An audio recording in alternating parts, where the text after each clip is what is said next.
In Search of Excellence today, we're going to talk about the book called David and Goliath. David and Goliath, Underdogs, Misfits, and the Art of Battling Giants by Malcolm Gladwell. And let me introduce to you the author. As you know very well, Malcolm Gladwell is a world-renowned author and has been a stat writer at New Yorker since 1996. And he's the author of The Tipping Point, Blink and Outliers, and What the Dogs Saw.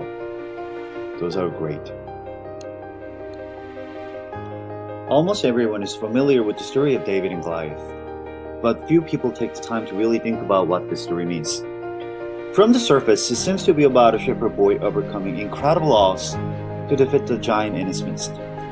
However, a closer look proves that David's life as a shepherd allowed him to be proficient with a slingshot, which gave him the complete advantage in his fight. David may have seemed to be the underdog, but in reality, he was the giant. In this book, Malcolm Gladwell takes back the story of the David and Goliath to prove that underdogs do win.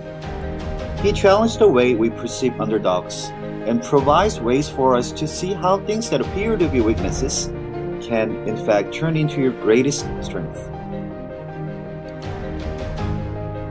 Relying on a vast array of scientific studies and personal anecdotes, Malcolm sets up countless battles between underdogs and giants and carefully walks through each situation to show the ways that the roles have been reversed in favor of the underdog. His conclusion? Never underestimate the power of a David for taking down a Goliath. It's easy to look at a situation from the outside and have an instant idea of who is succeeding and who is at a disadvantage. But often these first impressions prove deceptively wrong. In many cases, things that seem helpful actually aren't, and things that are unhelpful leave us stronger and better suited for the battles in the future. Take the example of Vivek Ranadov, a first-time coach of teen girls basketball team that managed to take his team all the way to the national playoffs by adopting a strategy that seemed ridiculous, simply because he went against the conventional wisdom of how basketball should be played. Vivek's strategy was to have his team play hard, all the time, every game.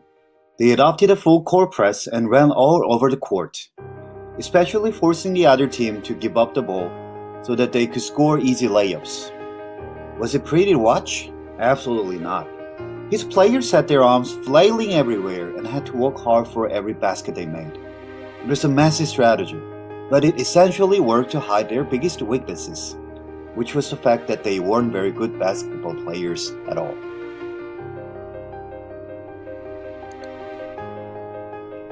With small class sizes and wealth, these are not always bad. People are ruined by challenging economic lives, but they're ruined by wealth as well because they lose their ambition and they lose their pride and they lose their sense of self-worth. It's difficult at both ends of the spectrum. There is some place in the middle which probably works best of all. It's a common consensus that smaller class sizes foster a better learning environment for students.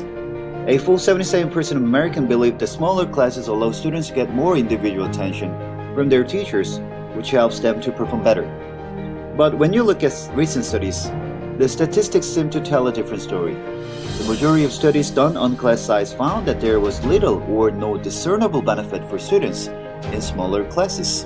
And a few studies have shown that they actually perform worse. How can this be? If a little of something is good, isn't more of it better? Not necessarily, especially when you think about this problem in terms of money. It makes intuitive sense to us that having money is good for raising a family. But having too much money can be a negative. Having parents that are able to provide for every whim of a child often kills the motivation within the child to strike out for themselves. Even if this is not the intent of wealthy parents, it's extremely hard for them to turn down their child's requests when they can be easily granted. Therefore, the effects of wealth on raising a family follows a U-curve. Money is beneficial until you hit an income about $70,000 a year. And then additional money begins to have negative effects on kids instead. This is not because more money is a bad thing, it isn't, but because many wealthy parents are self-made which means they had to work hard for their wealth. But this also means that they have a tougher time correlating the value of money to a child surrounded by an abundance of it. Now, as it turns out, class size is the same way as the effects of wealth on raising a family. Small classes are good, but too small can cause problems. Teachers require certain critical mass of people to foster discussions and have a variety of opinions. And too small of a class can feel academically stifling due to lack of variety. 18 to 24 is a perfect amount. Any less than students begin to suffer. Bottom line, small classes and lots of money are good. The tricky part is ensuring that we monitor things regularly to ensure